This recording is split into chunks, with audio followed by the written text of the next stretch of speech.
안녕하세요. 볼만찬 기자들입니다. 마침내 K리그1 정규리그가 마무리가 됐습니다. 마지막 남은 두 장의 파이널 A행 티켓. 전북과 인천이 거머쥐었습니다. 서울은 마지막 순간에 고배를 마셨죠. 올 시즌 두 번째로 많은 95,057명의 관중이 찾은 33라운드, 그 드라마 같았던 정규 시즌 최종 라운드 볼만찬이 리뷰하도록 하겠습니다. 자, 첫 경기 역시 서울 전북전을 하도록 해야겠죠.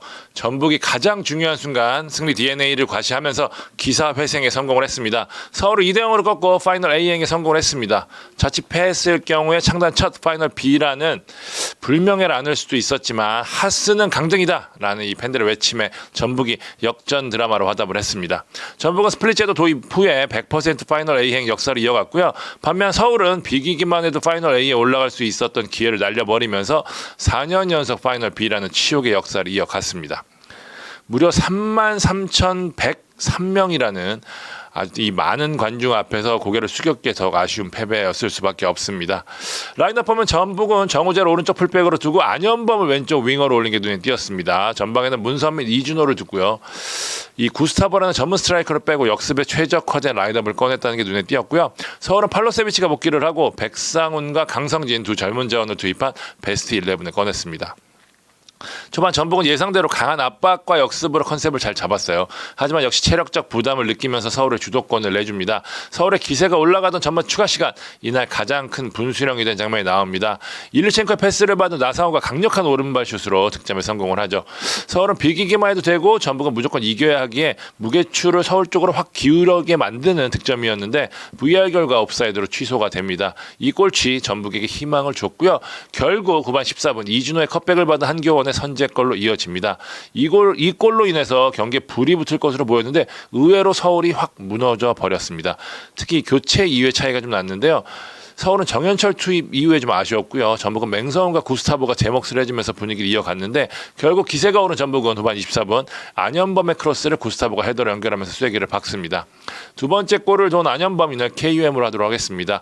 익숙치 않은 왼쪽 윙어로 나선 안현범은요, 이날 100%의 패스 성공률을 자랑하고 또 두 개의 크로스를 성공시켰어요. 이 중 하나가 쐐기골로 연결이 됐고요. 전북은 이 방콕 원정 뒤에 체력이 떨어진 가운데서도 승리를 하면서 파이널 A행에 성공, 아시안게임 멤버들과 부상자가 돌아올 스플릿 라운드의 대반전을 예고했습니다. 반면 서울은 절대적으로 유리한 분위기 속에 전북 징크스에 울었는데요. 서울이 2017년 7월부터 이어온 전북전 무승을 22경기로 늘렸습니다. 자, 두 번째 경기 울산과 인천의 경기입니다. 인천 지난 시즌에 이어서 2년 연속 파이널 A행에 성공을 했습니다. 비기기만 해도 파이널 A행이 가득했던 인천은 뒤쪽에 무게를 둔 실용적인 운영으로 0대0 무승부에 성공하면서 원하는 결과를 얻어냈습니다. 울산은 지지 않았으면서 1승점 1점을 추가, 이어 2위와의 승점 차를 벌렸지만 또다시 득점을 실패하면서 아침 포함 3경기 연속 무득점 경기를 해야 했습니다. 울산은 김성준을 원볼란치에 두고 이동경과 이청용을 중앙에 둔 4하나 카드를 꺼냈고요. 주민기가 최전방에 섰고 김기희와 정승현이 중앙을 지켰습니다. 인천은 3-5-2가 아닌 김독, 이명주 라인의 3-4-3 카드를 꺼냈습니다. 외인 중에서는 무고사마에 나섰고 제루소 에르난데스는 벤치에서 출발했거든요. 앞서 언급한 대로 인천이 지지 않아야겠다는 생각이 컸던 경기였습니다. 자칫 공격적으로 나섰다가 울산의 한 방을 얻어맞아 패할 경우 파이널 A행을 장담할 수 없었다는 점을 고려한 선택이었고요. 그러면서 경기는 다소 좀 루즈하게 진행이 됐습니다. 울산의 공격은 중앙 쪽에 포진한 이동경, 이청용에서 빠른 연결이 나오지 않아서 전체적으로 무딘 양상의 공격이 진행이 됐고요. 인천 역시 공격 쪽에 숫자를 많이 두지 않고 수비 전환에 초점을 맞췄기 때문에 위협적인 장면을 만들지 못했어요. 그나마 울산에서 가장 위협적인 플레이를 펼친 선수는 루빅손, 인천에서는 김도혁이었습니다. 루빅손은 울산에서 가장 적극적인 플레이를 펼친 선수였지만 효율에서 조금 아쉬움이 좀 있었고요. 마무리가 잘 되지 않는 모습이었습니다. 인천이 그래도 울산보다는 원하는 결과를 얻었다는 측면에서 김도혁을 KUM으로 하도록 하겠습니다. 김도혁 중앙과 측면을 자유롭게 움직이면서 인천에서 가장 생산적인 플레이를 펼쳤는데요. 특히 후반 27분이었죠. 이날 양팀 통틀어 가장 결정적인 장면을 만들었는데 김도혁이 왼쪽 하프 스페이스로 침투한 후 컵백을 시도했는데 김보섭이 아쉬운 마무리로 득점에 실패한 게 인천 입장에서는 두고두고 아쉬울 것으로 보입니다. 인천 수비 밸런스를 의식하면서 후반 계획한 제루소 에르난데스 카드의 교체 타이밍이 좀 늦어지면서 승부수를 제대로 띄우지 못한 게 좀 아쉬웠고요. 울산은 볼을 조뮤했지만 이전 두 경기들과 달리 이 9개의 슈팅을 날렸거든요. 이 마무리까지 가는 과정에서 템포가 확실히 느려지면서 위협적인 장면을 만들지 못했습니다. 세 번째 경기 수원과 포항의 경기입니다. 염기훈 감독 대행이 2경기 만에 부임 후 첫 승을 신고했습니다. 수원은 어려운 상대 포항을 맞아 홈에서 귀중한 승리까지 챙기면서 5연패에서 탈출했고요. 11위 강원과의 승점차를 1점으로 줄이고 분위기 전환까지 만든 아주 큰 의미가 있는 승리를 거뒀습니다. 반면 포항은 이른 게 많은 패배였어요. 아침 포함 13경기 무패 행진이 마감되면서 선두 추격도 실패를 하고 3위 에게는 추격을 허용하게 됐습니다. 무엇보다 김기동 감독도 언급했지만 전력의 핵 오베르단이 부상으로 쓰러지면서 큰 고민을 안게 됐습니다. 라인업을 보면 수원은 지난 인천전과 비교해 세 자리를 바꿨어요. 누적 경고로 빠진 이기재 자리에 박대원이, 고명석 자리에 한호광이, 박희준 자리에 뮬리치가 들어갔습니다. 지난 경기가 의외로 큰 변화를 주지 않았고요. 주중 경기를 치른 포항은 우한전과 비교해 그랜트 대신에 박찬영이 들어갔고요. 김진호 대신 한찬희가, 김인성 대신에 김승대가, 제카 대신 이호재가 이렇게 네 자리가 바뀌었습니다. 수원의 집중력이 만든 승리였어요. 염기훈 대행이 포항이 잘하는 것을 막기 위해 이 빽빽한 두 줄 수비, 그러니까 형태는 4-3-3이지만 4-4에 가까운 형태를 뒀는데요. 수원의 수비가 오랜만에 집중력을 발휘하면서 포항의 공격을 잘 막아냅니다. 사실 염기훈 대행이 인천전에서도 이런 형태를 준비했다고 하는데 불투이스 이종성이 축이 돼서 확실히 안정감 있는 모습을 보였습니다. 디테일적으로도 좀 나아진 모습 보였는데 예를 들어 킥을 할 때 헤더가 약한 뮬리치를 측면으로 보내서 이제 높이가 약한 풀백들과 이제 경합을 시킨다든지 사이드와 중앙을 활용한 뮬리치의 카즈키의 순간적인 위치 변화 이런 것들이 상당히 좀 눈에 띄었거든요. 포항의 공세를 잘 막아낸 수원은 카즈키 바사니로 이어진 볼을 김주찬이 환상적인 피니시로 마무리하면서 선제골을 넣었습니다. 김주찬 이날 KUM으로 하도록 하겠습니다. 불투이스와 좀 고민을 했는데요. 수원이 좀 확실히 마무리에 어려움을 겪는 가운데 김주찬이 저돌적이고 시원시원한 플레이 그리고 거침없는 마무리 시도를 통해서 큰 힘을 더해줬거든요. 수원이 울산과 강원의 연승을 거뒀을 때가 올 시즌 고점이었는데 그때도 김주찬이 모두 골을 넣었다는 점에서 그런 의미에서 수원 팬들에게는 굉장히 좀 기분 좋은 골이 아닌가 싶습니다. 후반 들어 포항의 공세가 이어졌는데 수원이 몸을 아끼지 않는 수비로 잘 막아냈습니다. 물론 포항 입장에서 아까운 장면들도 많았는데요. 특히 후반 12분이었죠. 홍윤상이 찬스를 놓친 장면은 아마 두고두고 아쉬웠을 것 같습니다. 수원은 후반 고승범, 안병준, 아코스티, 전진우 같은 선수들이 들어가서 이제 떨어진 기동력을 보충해 주면서 마지막까지 포항의 파상 공세를 잘 막아냈고요. 결국 승리를 따냅니다. 아챔 리그 FA컵이 남아있는 포항 입장에서 오베르단이 시즌 아웃이라고 하더라고요. 굉장히 큰 충격에 빠질 것 같습니다. 네 번째 경기 대전과 제주의 경기입니다. 대전이 제주를 1대0으로 꺾고 사실상 잔류를 확정 지었습니다. 남은 경기에서 승점 1점만 추가하면 목표로 한 잔류에 성공을 하는데요. 반면 제주는 감독 교체 효과를 보지 못하고 정조국 대행 부임 후 2연패, 최근 4연패 포함 7경기 1무 6패라는 최악의 성적을 이어가게 됐습니다. 대전 지난 경기에서 아쉽게 파이널 A행이 좌절이 됐지만 잔류라는 미션을 위해서 베스트 카드 내세우는데요. 지난 강원전과 비교해서 투톱이 바뀌었습니다. 김인균, 티아고 대신에 레안드로, 유강현이 들어갔어요. 제주는 지난 광주전과 비교해 세 자리를 바꾸는데요. 누적 경고로 빠진 임채민 자리에 송지훈을, 김봉수 자리에 김건웅을, 조나탄 링 자리에 누적 경고에서 돌아온 구자철을 투입합니다. 일단 제주 이야기를 좀 하면은 제주는 계속 2%가 부족한 모습이에요. 막 나쁜 것도 아니고 좋은 것도 아니고. 이 남길 감독 때부터 이어진 이 모습이 정조국 대행 부임 후에도 이어지고 있거든요. 이날도 막 열심히 뛰는 것도 아니고 안 뛰는 것도 아니고 전체적으로 이런 애매한 기조가 이어지면서 결과를 잡지 못하고 있는데 수비진은 나름 이름값이 있는데 그렇다고 막 탄탄한 것도 아니고요. 공격도 공략을 못하는 건 아니지만 디테일이 떨어집니다. 제주 이날 13개의 슈팅을 날린 동안 유효 슈팅 단 2개뿐이었거든요. 후반 유리 조나탄을 투입해서 승부를 띄우려고 했지만 그 역시도 여의치가 않았습니다. 제주는 이날 기대 득점값이 1.40에 달했는데요. 끝내 득점을 실패했어요. 반면 대전은 효율적인 경기를 했습니다. 일단 수비 조직이 끝까지 잘 버텼거든요.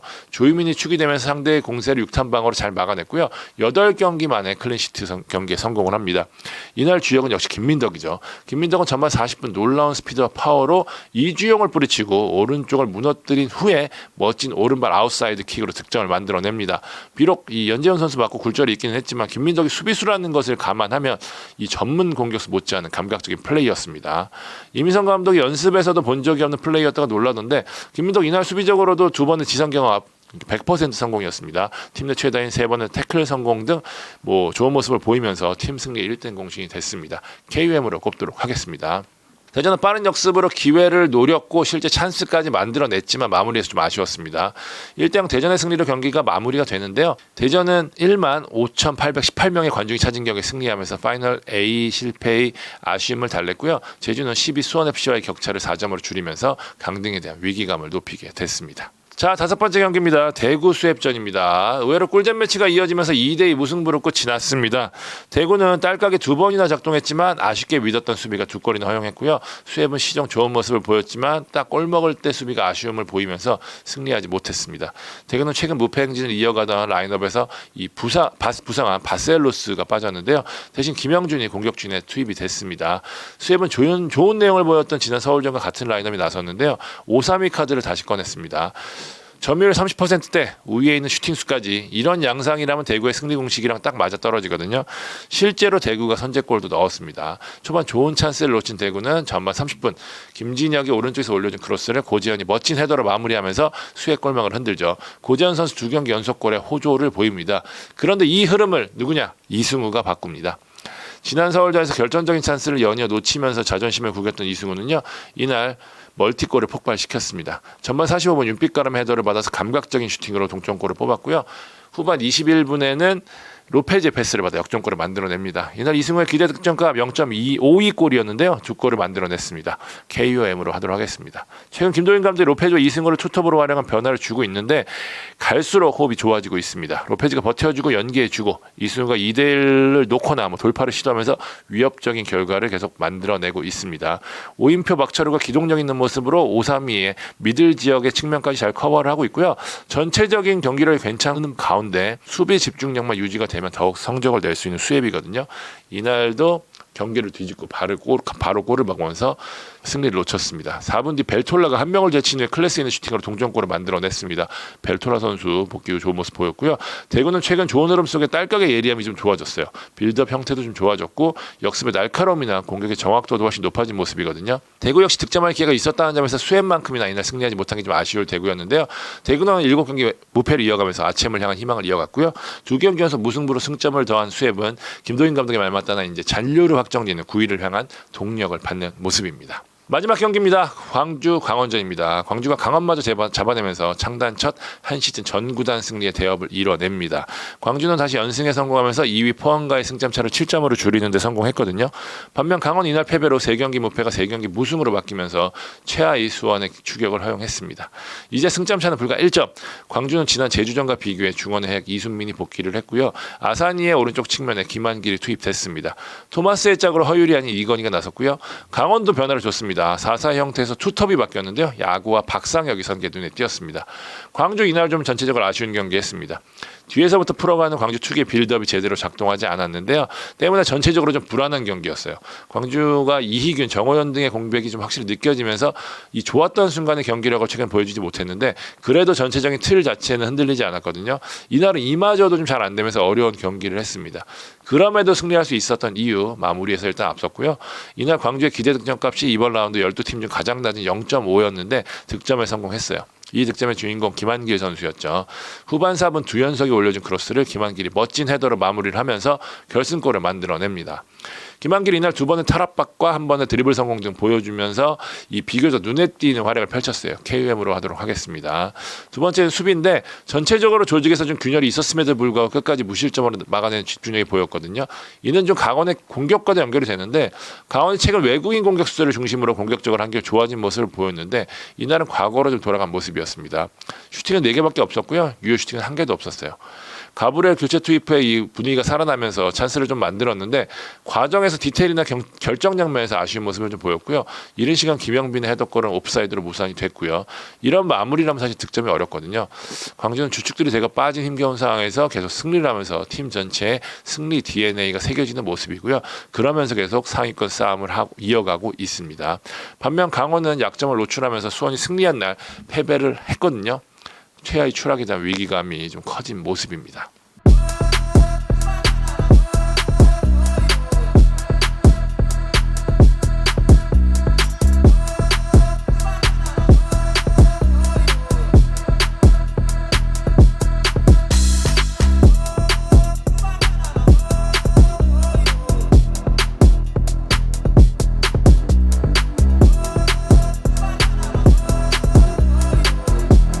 자, 33라운드 리뷰였습니다. 저희는 주중 컨텐츠로 찾아뵙도록 하겠습니다.